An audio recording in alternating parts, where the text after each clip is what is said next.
Hey, it's your girl Ebony. Thanks for stopping by. Today we're going to do a review of As a Man Think.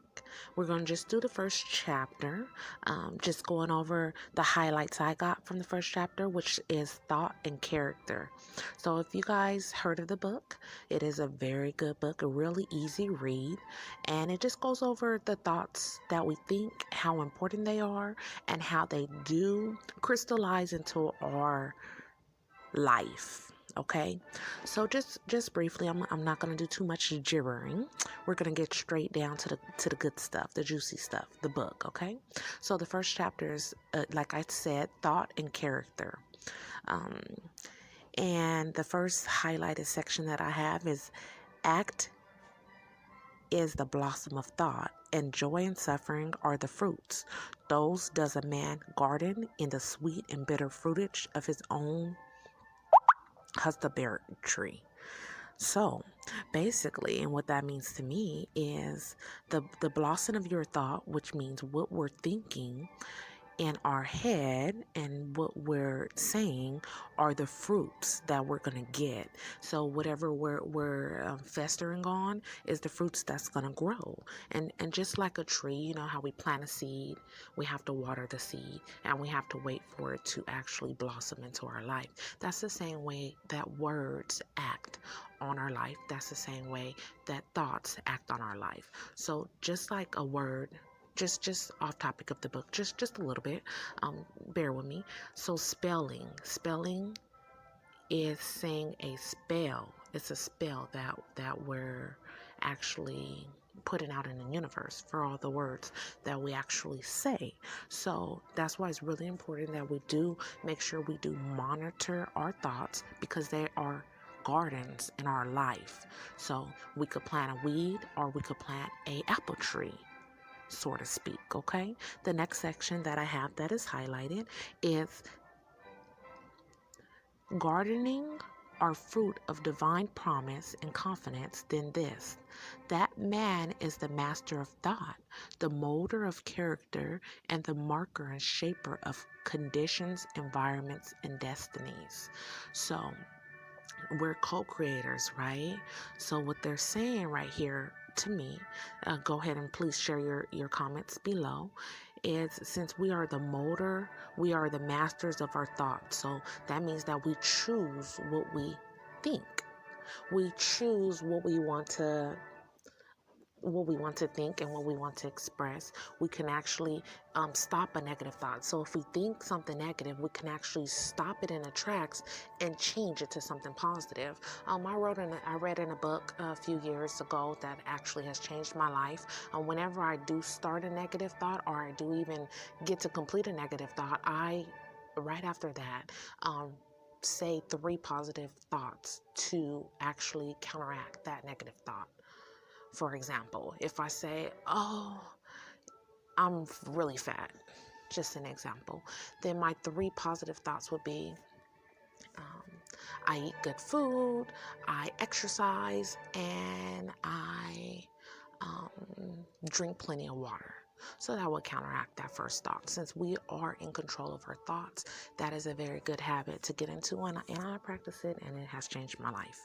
Okay, the next part that I have highlighted in this chapter is only by much searching and mining are gold and diamonds obtained.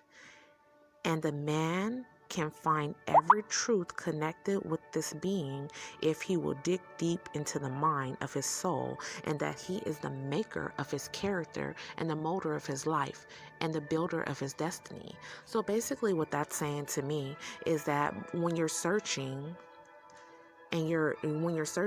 for the thoughts that you put in your mind or your character, then it is important that you do make sure that you are filling yourself with good thoughts, positive thoughts, good things that's going to uplift you. So gold and diamonds. So you know how those are well sorted out things. So your thoughts want to be well sorted out things as well. So you dig deep into the mind of the soul, and that he is the maker of his character. So since we are the maker, we get to pick what characters we would like to develop. So if you want to be on time, then you could plant that into your character on being on time. You could pick traits to find and seek out to make sure that you're on time. And that's just one character. We could pick any character. We could be anything. You can do, be, or have anything that you want in this lifetime. Okay. And then the next part that I have highlighted is, let's see, linking cause and effect by patient practice and investigation, and utilizing his every experience, even to the most trivial everyday occurrences, as a means of attaining that knowledge of himself, which is understanding. Wisdom of power in this direction is in no other, is the law of absolute, that he that seeketh findeth. So whatever you want, whatever we want, whatever anybody wants, if you stick to it, you can have it. Whatever characteristic that you want to build, you can have it. So because it says here, utilizing his experiences, even to the most trivial everyday occurrences, as meaning obtaining the knowledge.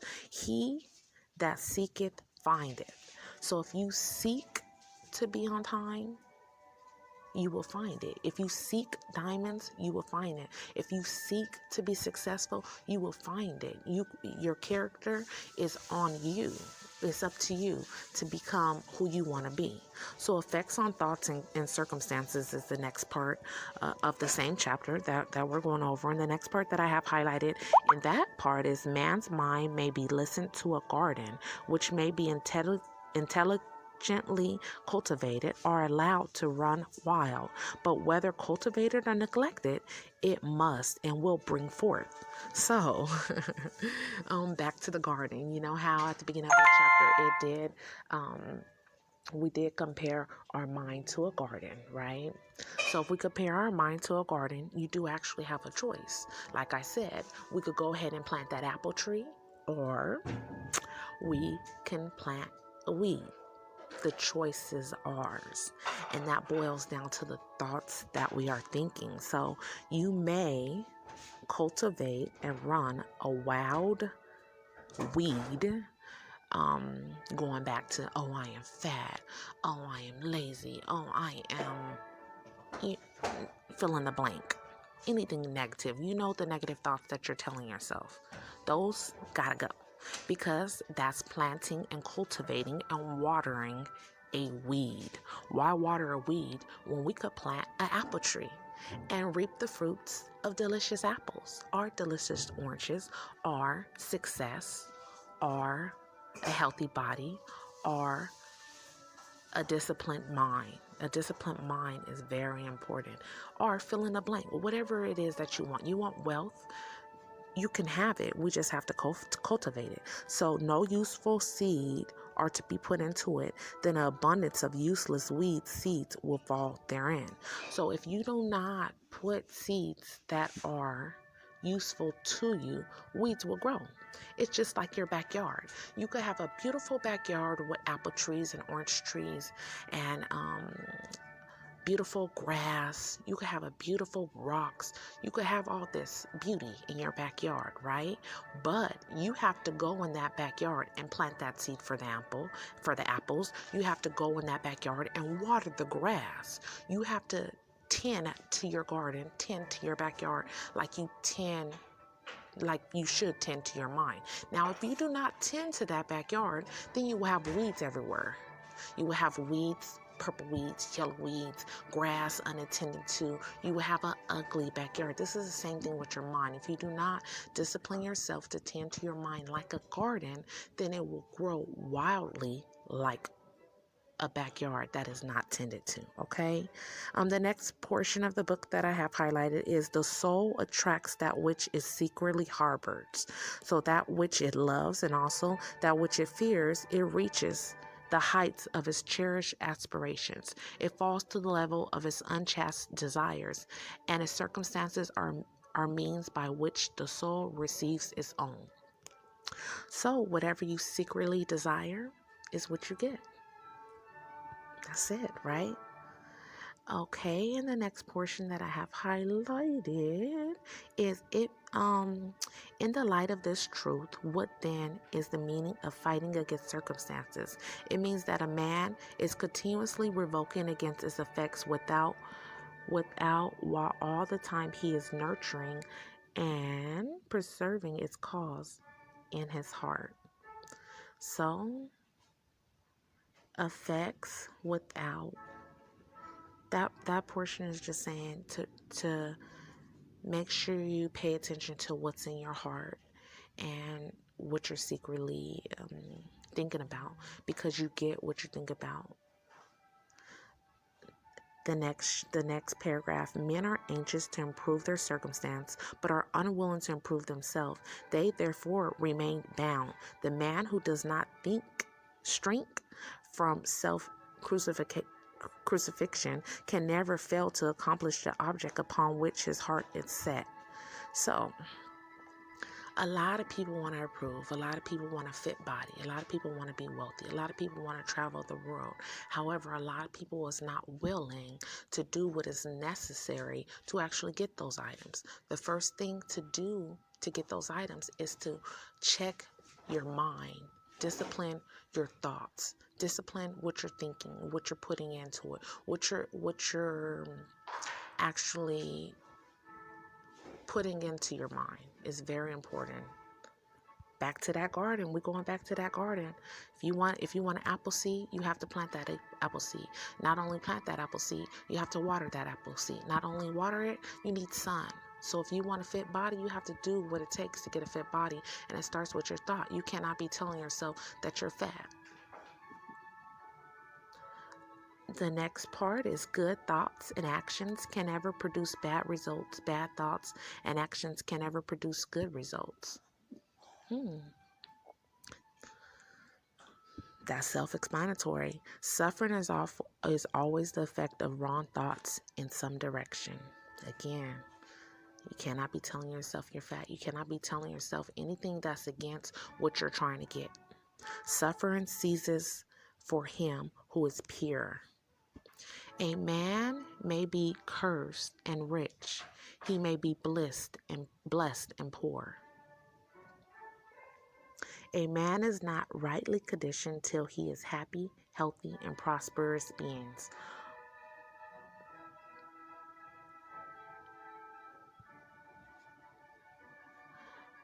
Okay, so yeah, tell me what you guys think about this. What do you think about cultivating your garden? What do you think about cultivating your thoughts? What do you think about if you cultivate your gardens or if you have weeds growing in your gardens? How can this book apply to your life? How can this chapter help you get to the next level? Tell me, because it does boil down to your character, and it does boil down to what you're telling yourself. Here's another section straight from the first chapter. Right, he will find that as he alters his thoughts towards things and other people will alter towards him. So to me, that's saying that whatever you want, you can have, as long as you go ahead and put yourself in the position to get it. You will be what you will be. Let failure find its false content in the poor world environment, but spirit scores it and it frees.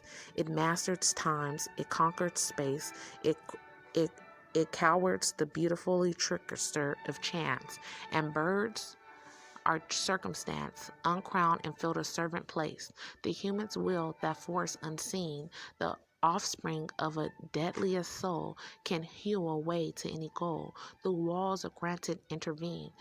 Be not impatient in delays, but wait as one who understands. When spirit rises and commands, the gods are ready to obey. So, that is the first chapter as a man thinketh. Tell me what you think about this chapter. Tell me what you think about applying this to your life.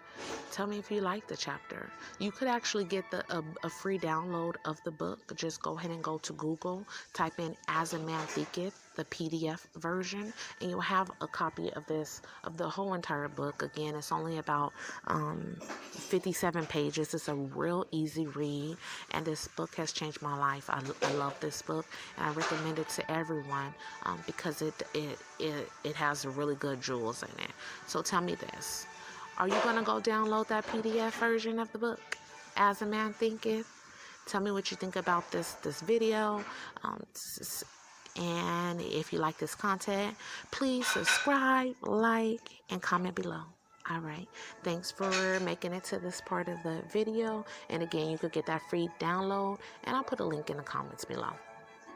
All right. Until next time. Bye for now.